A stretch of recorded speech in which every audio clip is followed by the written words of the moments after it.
Калі Міхась зайшоў у лазню, там ужо стаяў стол і стул. Ганна прыгатавала. На стале была срэбная міска з вадой.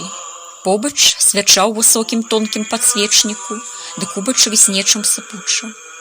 Болей нічога ў лазні не было. Ганна вынесла ўсе кадушкі ды вёдры. Міхась запаліў свячу. Празрыстая, амаль нябачная ў срэбры, вада спеймала водбліск ад яе і нечакана зайграла мноствам колераў. Міхась дастаў з кармана маленькі бутылёк з нечым чорным, адмысловая цінктура, і акуратна выліў у ваду. Яна стала нагадваць чорнае зеркала, гладкае, бяздоннае, на паверхні якога мітусіўся трапяткі агеньчык. Ён узяў кубачак і насыпаў вакол міскі круг. Соль, перац ды жалезная стружка, усё, што было пад рукой. Нікіфар бывала кпіў з яго за любоў да панскага, як ён казаў анатуражу. Яму было дастаткова хоць якой плошкі, нават калодзежнага вядра. Але ж у Міхася былі ў гэтай справе свае звычкі.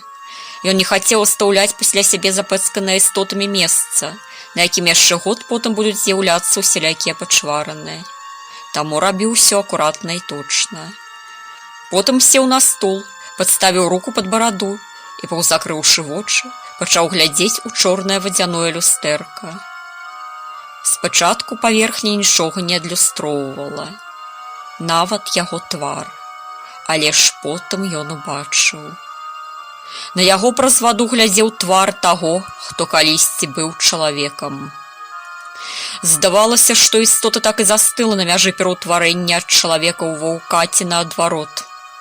Яго рысы не мелі пэўнай формы, быццам бы яны змяняліся, трансфармаваліся, ды, аднак, спыніліся на нейкі момант, але ж не мелі аформленасці, дазваляючай назваць гэта тварам. Пільны позірк прышчураных, ярка-жоўтых раскосах вачэй утаропіўся прама ў Міхася. Высокія скулы, прамы нос, рэдкая чорная барада. Чорныя бровы здвінуты, а губы расцягвае драпежная ўсмешка. За ценню чалавека праступае твар вялікага чорнага ваўка, які таксама драпежна шчэрыцца, капаючы сліной. Твар напалову схаваны капюшонам, у клубах туману.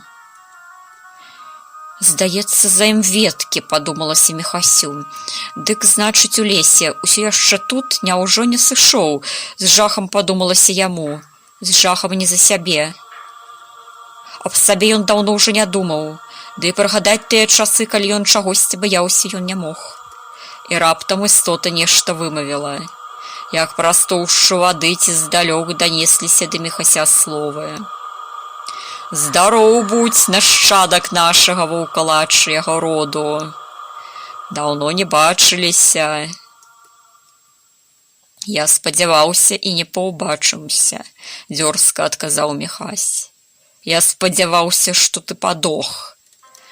«А, як груба зморшчылася зданне! Ты ж шляхетны хлопец! Дужа доўга бадзяешся з мужикамі.